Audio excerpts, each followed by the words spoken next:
time, and we want to talk about all of it. We have so much to say. We're going to give you an opportunity to ask questions. So just type them in the comments for Nana or for myself about anything you like to ask. And then at the end, we'll go over all of them and address them. Let me see. So we go back such a long time. I mean, do you remember the first time when we met in California? I do. I were in leotard and tights, and I think it may have been in my mother's class. I remember you as an 18-year-old girl. Yes. Just this beautiful thing walking in. And yeah, I remember that very well. When I think of you, I think the studios and the smell of the studios and dancers and everyone in raggy. It was very much the fashion. I don't know if it still is with dancers to wear very raggy clothes, things that were almost falling off. So you look we like, had to kind of cover our bodies, right? To not, in a way, to feel our bodies from the inside and not look at ourselves in the mirror all the time and see every muscle. We had to feel it, right, from the inside. Yeah. So we were wearing t-shirts and leg warmers, sweatpants. The background starts with my mother, and actually it starts with my grandmother, who in Paris decided she wanted to go to the Paris Ballet and learn to dance.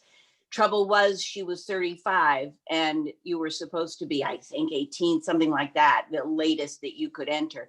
But somehow she got in. She was a very persuasive woman. And she also didn't mention the fact that she had 11 children at the time. Wow. And she went, taught them dance and became headliners in the vaudeville circuits all over. And this was not burlesque. This was real vaudeville. These were the traveling acts, and they were a troupe of dancers. And so my mother became a pretty famous ballet teacher, and my father, a choreographer. He was one of her dancers as well. And that is how we met, because you were also, my brother was married to a very well-known choreographer, Lee Theodore. And Lee was a student of my mother's as well. That's how Paris and Lee met. So Nada's mother is Nanette Cherise, and she was one of the most amazing ballet teachers. And that's actually how I first heard about energy, because she would always say, you don't hold your balance, but you use your opposing forces of energy. When your leg goes this way, you think that way.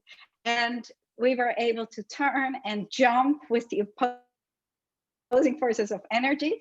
And so that's first when I heard about the concept of energy. And I have a picture here of your mom. There she is. Yes. Oh my goodness. I don't know where she got all of it, but I do know that she would go into a full-on flow state when she walked into a studio to teach dancers. And they adored her. Not only because, do you remember this? Dance with your bones, pile up your bones and dance. And don't dance with your muscles. Don't think of your flesh, your bones and energy. So that gave people who had problems or didn't feel like people who had problems with the way they looked, that they felt they didn't look the way that a dancer should. She X'd all that out. She said, nah, that isn't what dancing is about. It's about piling up your bones and using your energy. Dance with your energy. Yeah. So she really, she made anybody dance. I mean, in the end, I was a pretty good dancer, really, from studying with her, because I really didn't have that extreme talent, but just by using her techniques. And then she really taught the art. And so we're going to talk about that a little bit later when we talk about different kinds of arts. So your mom, Nanette Cherise, she would always teach with this stick, and at Steps, they named the studio after her. The big studio is called the Nanette Cherise Studio, and they have her stick right above the door. And so we've seen that stick many times. But she was very gentle. She was so gentle when she taught. She was all about she did some really advanced stuff. She was about having the dancer cultivate their own art form. And she was also, she did wild things. Did she ever make you sing while you were doing plies? She would I make us don't sing know. times. She would make us sing "Oh, What a Beautiful Morning" while we're doing, which is an Yeah, yeah, outrageous, yes. right? And what that does is it engages your prefrontal cortex, the part of your mind that's constantly thinking and doesn't allow things to happen to you, Hmm. get caught in thought when you're doing an art form. So she would engage us in singing so that we could, our bodies could do what they knew how to do. Yeah, and so you as a Broadway performer, because you have to sing, dance, and act all at the same time. So that was really helpful. And what Lee told me is that all of the Broadway dancers would come and take her class. They would sneak out and come and take her class. And also all the modern dancers. When I was there, Merce Cunningham took her classes because they have to hold such strange positions for long periods of time. And if you don't use this energy, then you can't hold it. So That is Pearl so Lang, I think Pearl Lang in class, who was a huge name back in the day. Everyone, Gwen Verdon was there. Everyone took with her. Everyone. and then your dad, Robert Tucker, he worked a lot with Fosse, right? Yeah, he worked with Fosse. He was Jerry Robbins' assistant for like 20 years, which is incredible to me. But he Mm. was really a Robbins dancer, and then Fosse, and then an associate choreographer, and then he went out on his own. And you met all these people. I guess you, in a way, you grew up with them. They were good friends with Bob Fosse and Gwen Verdon. Oh yes, oh So yes. you The first time I took my place at the bar at my mother's class, I was standing. She said, "Go stand behind her," and it was Gwen Verdon. So I followed Gwen in my first plies. It was Gwen Verdon. amazing. Yeah, yeah, That's wonderful. Yeah. yeah. Yeah, And an attitude hit me in the mouth with her foot. I've never been so honored. I think about that and I go, I had her foot in my mouth for a moment as a child. She was like, "Oh my God, so sorry." But it was pretty amazing, I have to say. that's amazing. And you were a Fosse dancer yourself, right? Didn't Well, you I do and Ryan King is the one who put me in the show because he did the first iteration of Chicago, which I think it was in the 70s. And then when she rebooted the show, Annie is the one who put me into the part of Roxy. mhm. How was it? What was your experience to dance that Oh, stuff too? Oh my God. oh my God. Well, painful for one thing. You know, it's all very unnatural in a way. And it certainly, my hips still feel a little bit of the Fosse training in there. But to be backstage with that orchestra playing, I can still, and I know what I felt like. I didn't even feel like a human. I felt like a creature hearing that music of "Come on, babe, why don't we paint the town?" and those horns. And I'm walking backstage. It's all black, and waiting for my entrance. And I felt like a panther. I felt like, oh, this is where I live. I feel like a panther dropped on the savannah. I know what to do here, as opposed to be a panther that just is, trapped in a room. And I'm like, because I can't do what I do. So that's what it was like. It was like being on the savannah. It's like, I know how to run here. Amazing. And for it really to project all this Fosse dancing and the singing, I guess you have to feel that way. And we were watching some of the videos yesterday, and it's a little different today, but you were right there with the originals, which is just incredible. It was, well, and what Dance Machine did, the company that Lee and my brother Paris formed, was so valuable to be able to see the stunning explain a little about what Dance Machine did. Yeah, because I came from Holland when I was 18 to New York to be a dancer, and I tumbled into Lee's class, Lee Theodore, and so I loved her class. I fell in love with it, and I kept coming. And then I said, I really wanna, wanna be a company member. I was still waiting for my green card, so I could only do certain things. But Lee had this company, the American Dance Machine, that preserves dances from Broadway shows. So when a show closes, the dances die with it. And so she and Paris, her husband, had this idea to recreate them and archive them and perform them live. So it's like a living archive. And so they would reconstruct all these dances with these. They would get the rights to the numbers and then reconstruct them with the original choreographer first, who set them on the dancers, and they would perform them live. So it was incredible, fun project that really spanned over a long time. So there were numbers from Agnes DeMille and Joe Layton and Can and from Charleston. And so when we took these classes, we had to dance all these styles. And people ask, what is theater dance? And theater dance is really all kinds of dancing. We had to know ballet, jazz, tap, flamenco, plus all the styles from the 20s up to today. Right, Nana? So Lee's class was based on that, and she would train the dancers through her classes. She would make them. She was a fabulous dancer herself. Oh my God. I have one picture. Oh, let's see. Yeah. That picture was by Joe Speliotis. Oh, wait a minute. Who are you? The one in the middle? I'm in the middle one, yes. Look at that hair. Oh my God. She made me, I have this long hair and she made me cut it. Lee was such a tough teacher. She was so tough. And she made me cut my hair because she thought maybe I have like too important to me. So I had this beautiful long curly hair and she made me cut it short.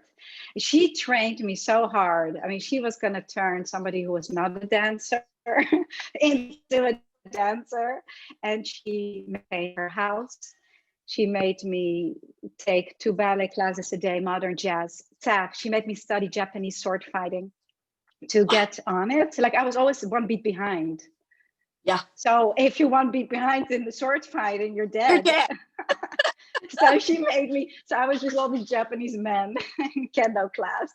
Well, this is where Lee came from. B. Arthur tells a story about Jerry Robbins, that she was at a party at one of Jerry's dancers' house, and it was a bunch of dancers. It was a dancer party. And she told this in her one-woman show, and that he had a tiny little dog, like a Yorkie. And the door was open so everyone could just come into the apartment. But he at one point said, Jerry's coming. And the little dog ran to the door and slammed it shut.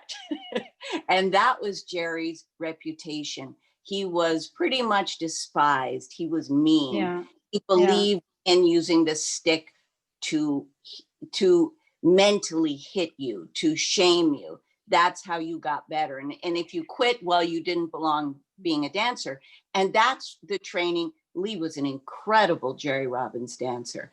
She played anybody's in the original West Side Story. And her dancing was just, she had such power. Yeah, she was an incredible dancer. So was her son, Ali, your nephew. He was born with it. He would never take class, and then he would walk in and outdance all of us. Yeah. I was like, oh. Yeah. So he was just like her. And she in class, she would walk past someone and she said, bend your leg or I'll break it. I will never forget that. But she was very, in a way, she was very gentle with me. She cared about me, and we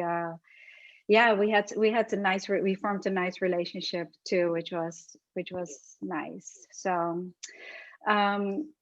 what else did I want to say about? I just wanted to show you this picture too. I went through my old wow.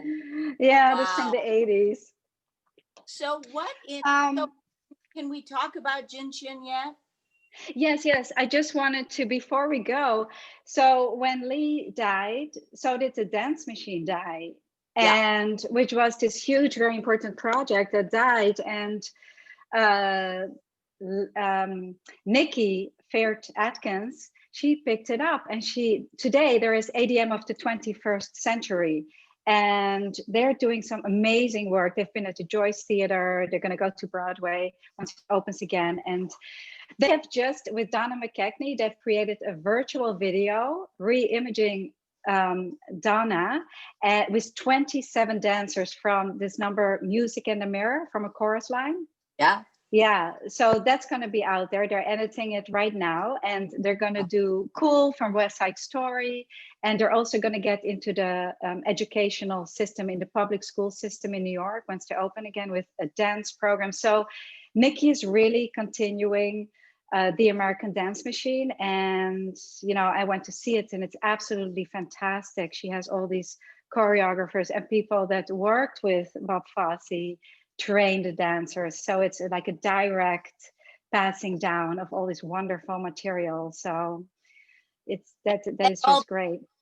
and all the dancing that's on Broadway now, all the things that need to be uh, uh, preserved. It's such important work. It's really great.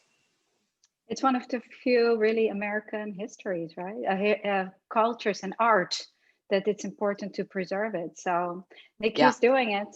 Yeah. That's really, it's a sign. If you were in Dance Machine, it means you can do just about anything. The training was so great because you weren't just a tapper, you weren't just, a Joe Layton dancer or a Fosse dancer. You had to, which of course I'm huge into, you had to keep evolving and being flexible and learning the next thing. You couldn't get stuck in one identity. Mm-hmm. Yeah, we have to know. And they call it a triple threat performer, right? Well, through performer, yeah. Dancing, singing, and acting. Yeah. So, yeah. So then, yeah. The story continues. Then one day in class, or rehearsal, I hurt my leg, and Nana's brother Paris, he had MS, and he went for a session with Philomena Dooley, and after his session, he said. He said, I want you to come with me the next time and watch a session. So now for a lot of people that are watching this story will come together, because I'm always talking about my friend who went to this lady to get a session. So it's Paris, his Nana's brother.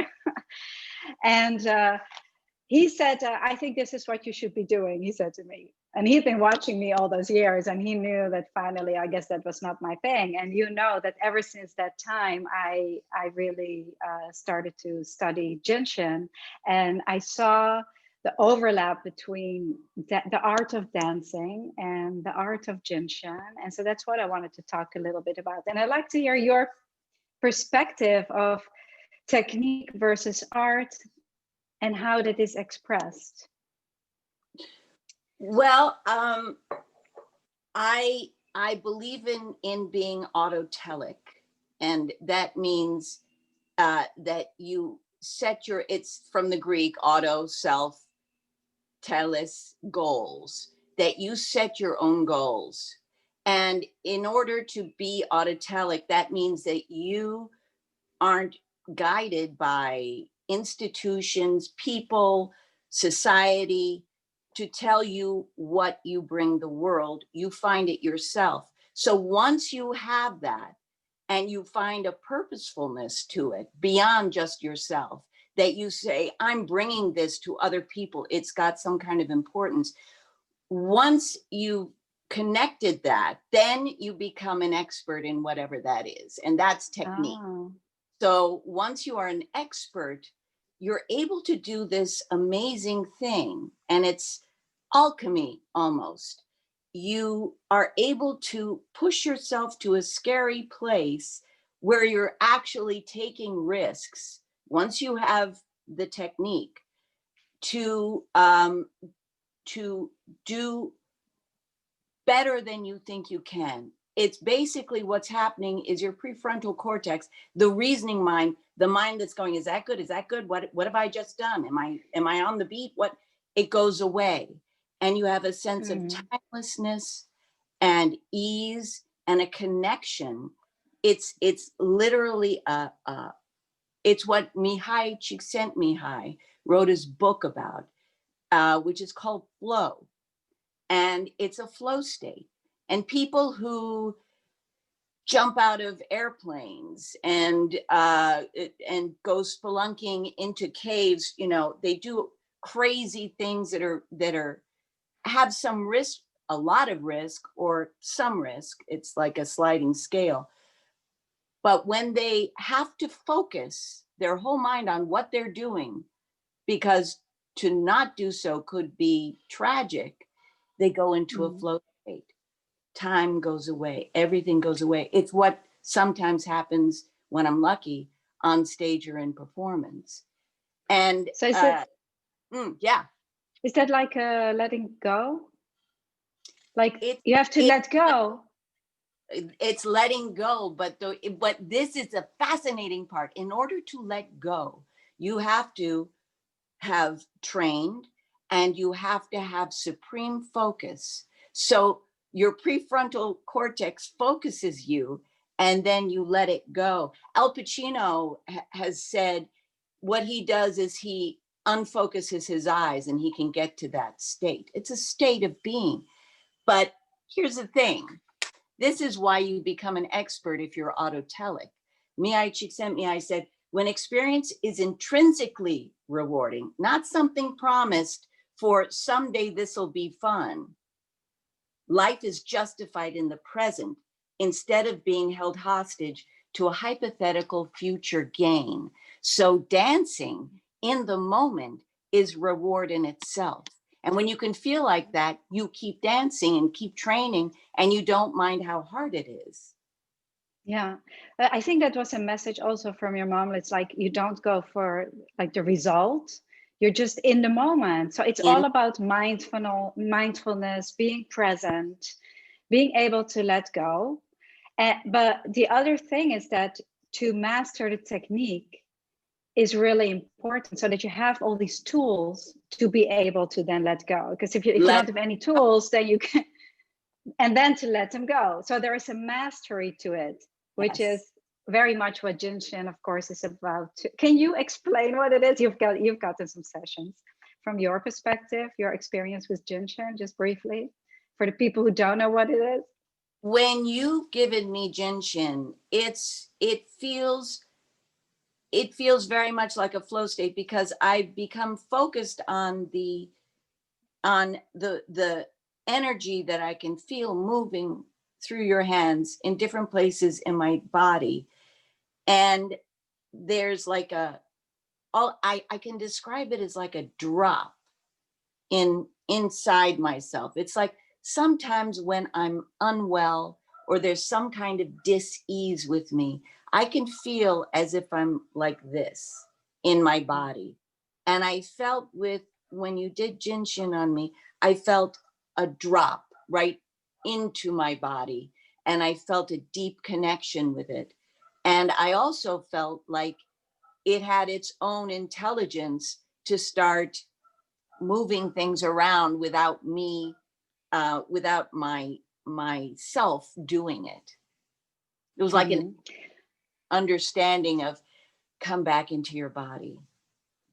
Yeah, well, that's really a beautiful explanation, because of course what it does, we're harmonizing the energy of the individual body into rhythm with the universal rhythm.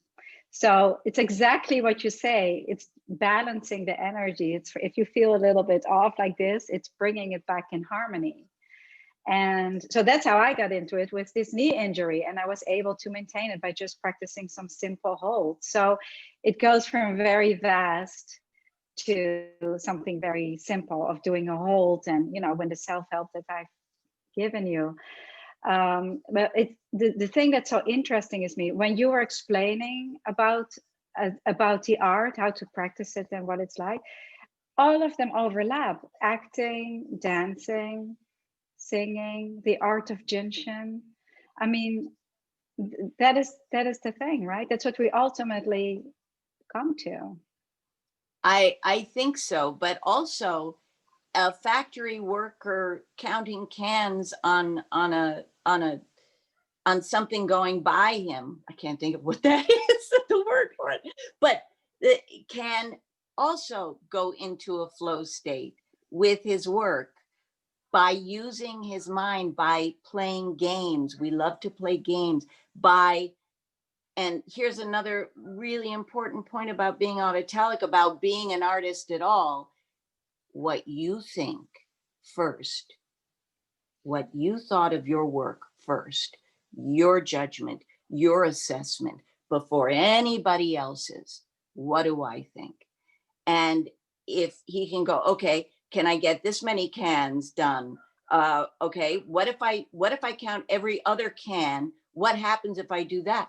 In this way, he can keep his mind alive and his curiosity alive, and he can go into a kind of flow state where time flies and he's actually enjoying what he's doing. So it's not just art, but certainly in art, we can do that. We keep approaching it. I know I've gotten burned out being a dancer on Broadway because I stopped being curious, because I stopped telling the story. I started doing the routine. I started going to the technique, and I had to pull myself out, because you can see right away when someone's doing that on stage. So that's the creativity, of course, which is the art, which is really the highest form of it. And then I also feel you're talking about the body, mind, and spirit connection, where the body has to do most with the technique, and the mind with our thinking, and then the spirit where it's the creative energy where we can let go. So that's really what the body, mind, and spirit connection means. And when you understand all of these, and kind of you get to that over time as well, right? I mean, you become, they say older people become wiser, and it's all of that. Not always, no, not always. You have to cultivate it. You have to say, okay, what am I cultivating in myself? I know older people who and it's hard if you're stuck in the mindset of a 20-year-old and still wanting those things. It's so frustrating, and nothing, until you're in step with yourself, nothing seems to work. You know, you're fighting what is. Yeah. And you, so you're so wise, but you always had this wisdom. I've known you so long, and that's what you project, I think, as a dancer, of also doing these moves. It's like letting, what you say, your own creative, the big self, shine through, and you're able to give it to an audience. Well, I'm able to give it to clients, and and realizing we're all made up of the same stuff. We all have the same emotions. We all have the same responses. It's all the same. It's all the same neurons. Yeah. So I that's talking about feelings and emotions. In Jinshin, we talk a lot about that our emotions can burden our system. And if you hold your thumb, you're helping to harmonize worry, and then fear, and then anger, and sadness, and trying too hard. So through Jinshin, we can harmonize them like that. Now that's As an actor, I have to stop you there for a second, because that's so interesting, because you've taught me that before, but I forgot which was which. But I know that I always hold my little finger, and trying too hard is something that I work with all the time. So I remembered the important one. Yeah. This also helps the skeletal system. And so harmonizing our emotions is so important, because that's where a lot of the trouble can begin. And today there is a lot of fear and anxiety. So many people have fear and anxiety.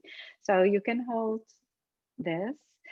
But I also wanted to ask you, we were talking about the other day about feelings and emotions. How do you see the difference? And as an actor, do you express your own personal feelings, or how do you do that? The way I do it is first of all, the first thing I do is I connect. I connect to the character. It's not real, but it's true. So I drop her or their life experiences, those thoughts, the thoughts that I would get if I had those life experiences, I drop those into my brain, and that becomes my truth.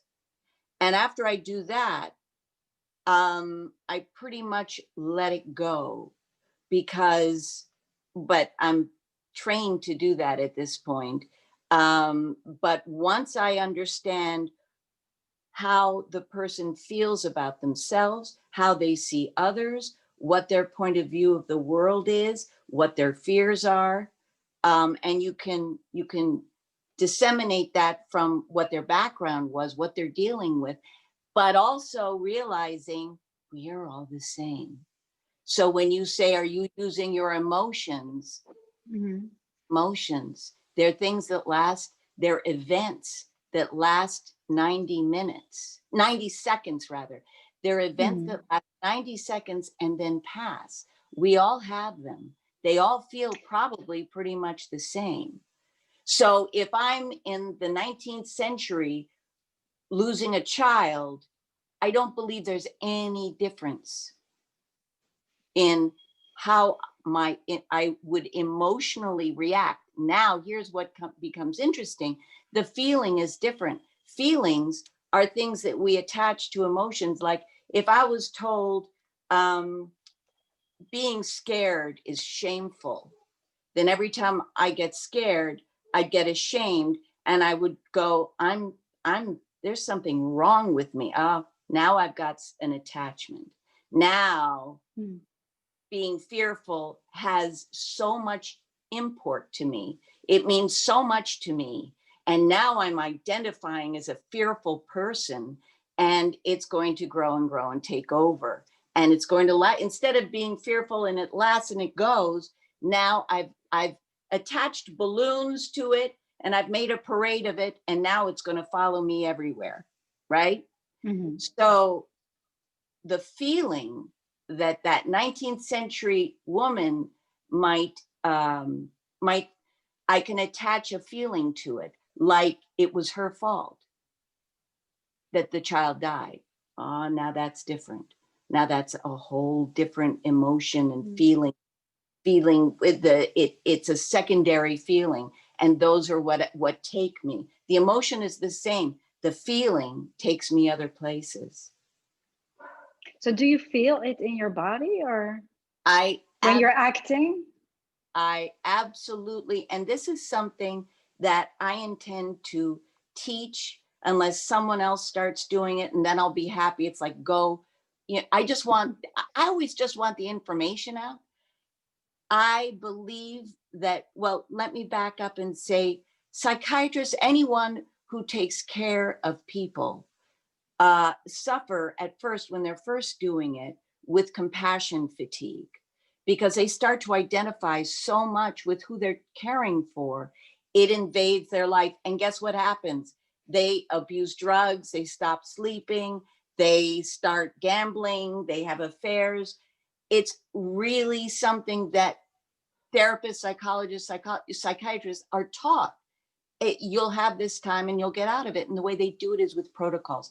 I believe actors need protocols to come into a character and to leave it. Mm. Because when I played Major Kira, she was in crisis most of the time. My dreams were her dreams, not mine. Her thoughts were embedded in my Oh head my for God. 7 years. When I was scared, my blood pressure, when she was scared, my blood pressure went up. I would start sweating. The tears weren't set in my eyes, they were real. I was crying. It would take me a while to recover from scenes. And you're doing that over a whole day, over and over and over 16 to 20 hours. So I took a toll on my brain, Just think of this. There are synapses that formed because of Major Kira, had nothing to do with me, had to do with her life. Amazing. So now I would do it very differently. And I think a lot of what we think of as normal actor behavior, acting out, drinking, problems with drugs, are because sometimes, for a certain percentage, we're not using protocols to come in and out of character. Mhm.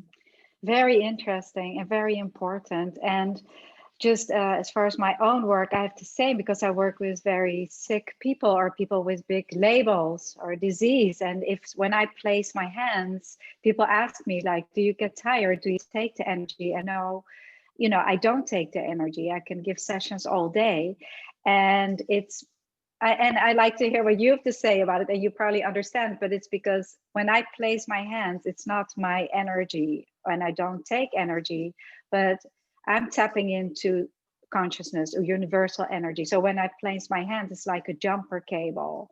And so can you kind of compare that then to what you're saying and what you would like to teach people? I can, because I do think that has to do with being autotelic and using flow states.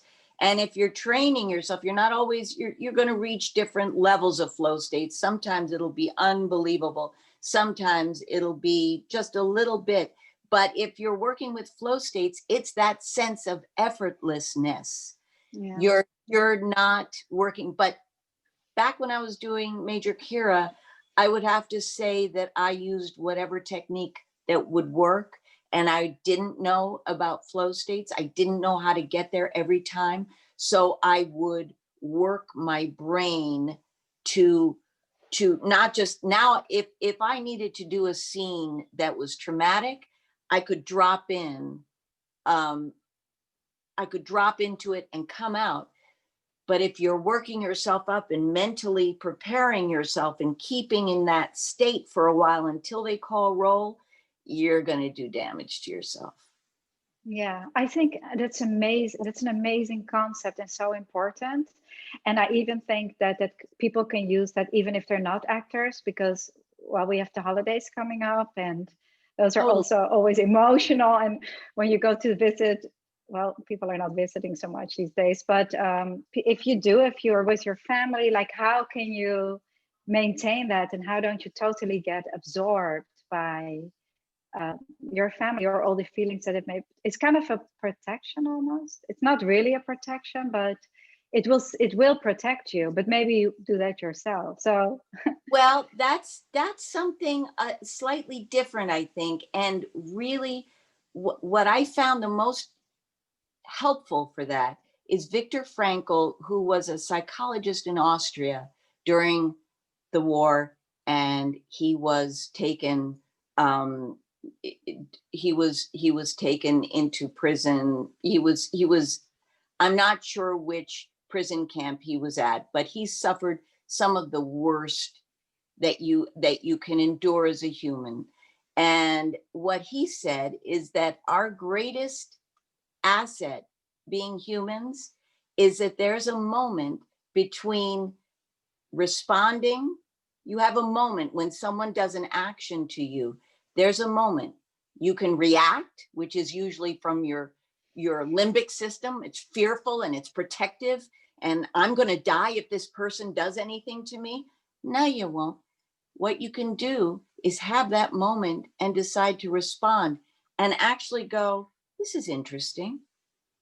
Oh, she's saying that. She must be feeling ill at ease right now. How do I want to respond? Just asking that question, just giving yourself that space. That's a superpower. That's what yeah. lets us own ourselves. Mm-hmm. Sounds a little like the exhale too. It After is. the exhale, there's a moment of space before you inhale. It's about letting go so that we can receive, coming back to this simple way. And I like very much how you can teach this to actors and dancers. So I think I would get it out there, Nana. I think it's wonderful. Yeah, I want, And really do. people can follow you on Instagram. Yes. Where can they can, and you put a lot of posts about, you have so much wisdom. So where can they follow you? At visitor Nana, and I'm Mama Nana there. So, and I just started it. I don't even know, maybe 6, 7 weeks ago, but I do it Monday through Friday. I leave a post, and it's such an amazing connection to be able to just feel like I can, and I feel because of the trauma that I've gone through. From who? Do you know? You good? Yes, yes, yes, yes. I was just getting the questions in. Oh, Yes. good. Are we going to questions now? Yeah, we're going to questions. So I just wanted to. Yeah. Yeah. Because of the trauma that I've gone through in my life, I feel like there's good news. I worked really hard to figure it out and taught myself a lot from reading. And it's what's available to all of us. And the only thing I want to do, I'm a storyteller. That's what I am.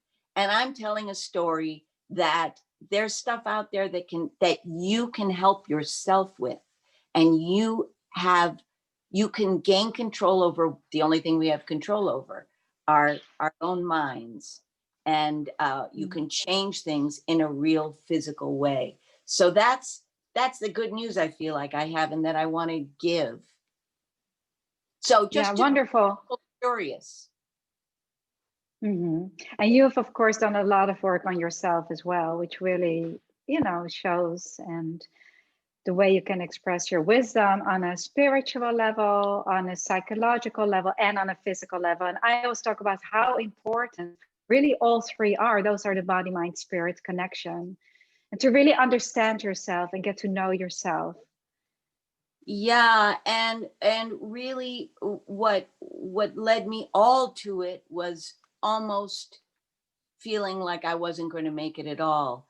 I know you know that I suffered trauma. I was taken at gunpoint by 2 men and raped and tortured.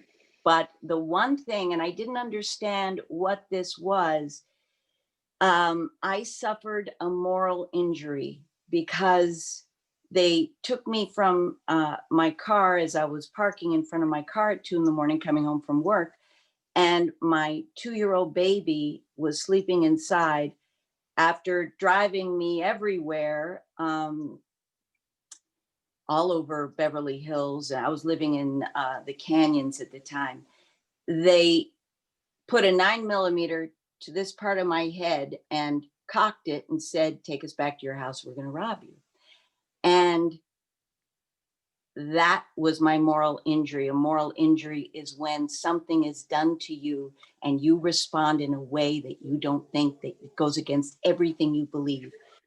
So I tried talking them out of it, and they said they were going to shoot me, and they had been talking about where they were going to throw my body earlier. And I told them where I lived.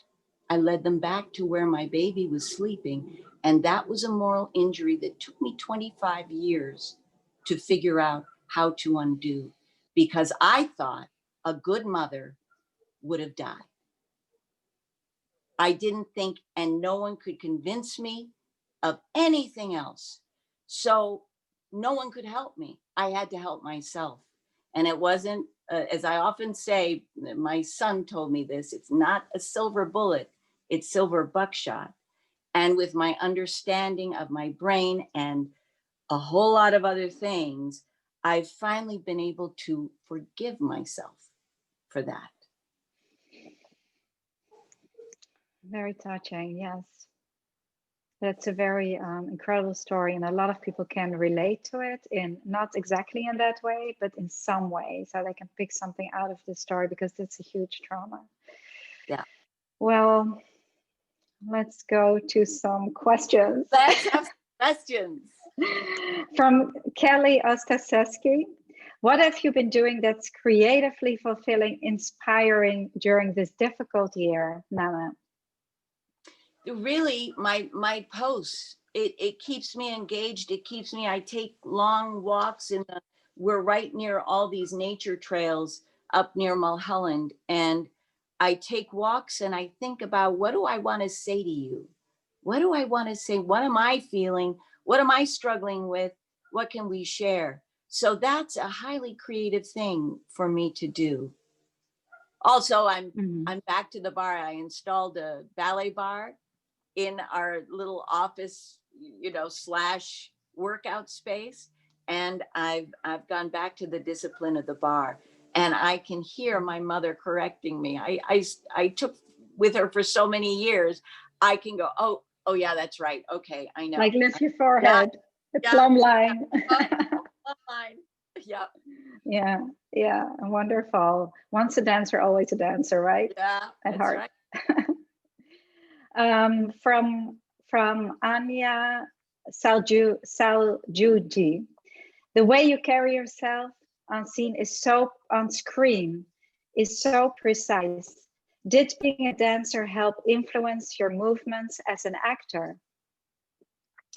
Yes, absolutely. And I think there's something that everyone can do when you have an awareness of every part of your body. When I can think of my second toe, and our training, it's like, where's your second toe? What's it doing? Is it going this way? Is it going that way? When you can send your mind to different parts of your body, what you're doing is really connecting your brain and your body. There's work going on in there, and you do become more adept at moving through space. Absolutely. John So you Kabat-Zinn, recommend?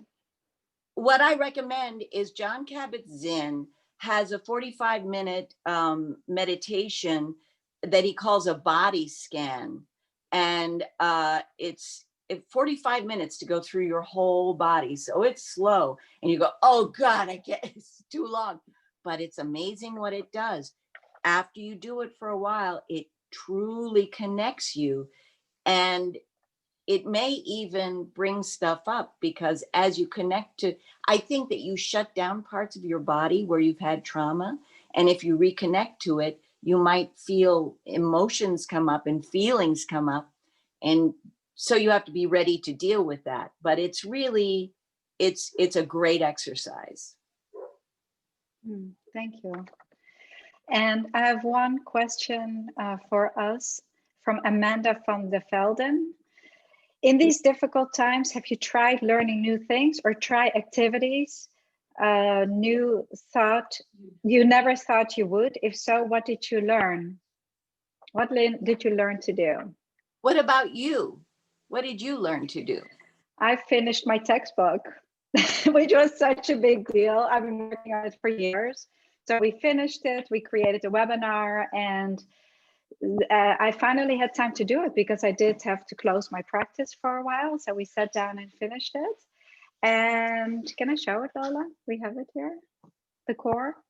Oh, and the other thing is that I did the same as you. I did daily practices for the community on Facebook Live. So every day I went live for about 10 or 15 minutes. And so that was really wonderful to stay connected to the community and My be with God. people. So that's basically what I did.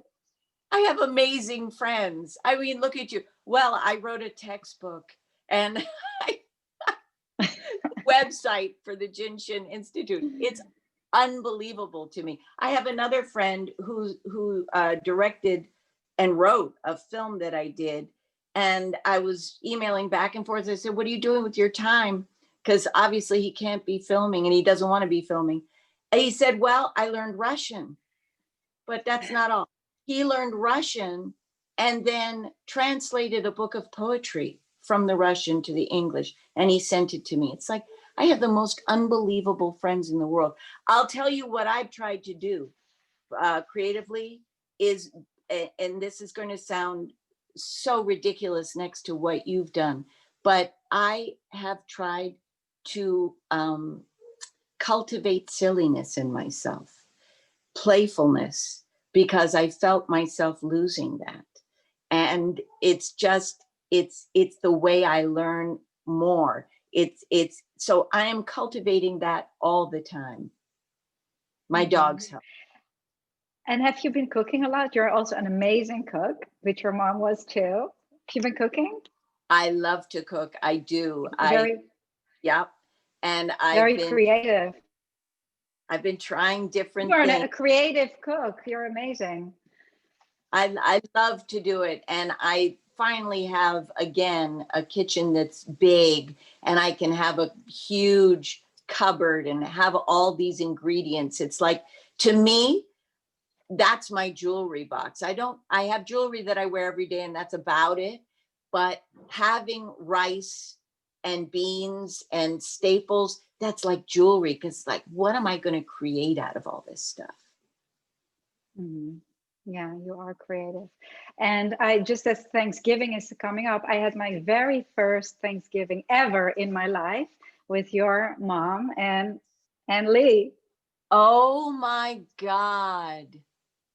Wow. And your mom was such an amazing cook as well. We have Oh, all these recipes from her. So really, I think I I cook just because I can't get her cooking any other way. So everything that I remember that she did, I try to recreate it. It's not quite as good as hers, but it'll do.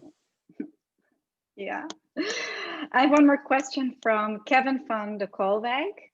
Any thoughts on Jinshin after performance for actors dealing with the emotions of the character and the adrenaline? Oh my gosh. Alexis, answer that. Do you think it would be helpful, Nana? I mean, have Absolutely. you used it? Absolutely. Especially if you gave, um, if you involved your prefrontal cortex with that before you started, because ritual is important, because it brings us, it brings a whole bunch of things together in a moment and gets us to do it. If you brought the thought, the way my body is feeling now belongs to whoever the character is. Now I'm going to return to Nana. I think that could be very, very helpful. Now I will find Nana in this space. And that's really, again, by just exhaling, by breathing, that you start to feel yourself. Yeah. But And one easy, it needs to be a thought where you put space between you and the character, because after a while you've involved the body so much, and the body informs the brain informs the body. It's all going like this. It's so the brain is telling you you're not okay. And it's easy to believe that Nana is not okay. So you need to go, no, this is the trauma, this is the strain of X. Now we enter my space. I'm closing the door on that. very interesting. Yeah. So just one more quick thing, and then we'll finish up. I've been studying TA, transactional analysis, and they talk about the parent, the adult, and the child ego states. And what I'm thinking is, for as an actor also, to bring your adult in, because that's like clear thinking without feelings and without judgment. It's like a computer. It's just so that's another way to think of it, to shift that. Absolutely. And then for the Jinshin, holding your index finger for fear, I thought that would be a nice one for adrenaline, to calm adrenaline and harmonize fear. So Absolutely. Absolutely. It's bringing awareness to the fact, and really after that, you can make up your own rituals, you can do your own things that are meaningful to you, but it's that awareness. yeah, so nice to see you, Nana. Oh my goodness, so great. Thank you so much for joining, and this was so nice to present this to both our communities and bringing everything together. And we thank everybody for being here. And Nana, I would like you to have the last word today.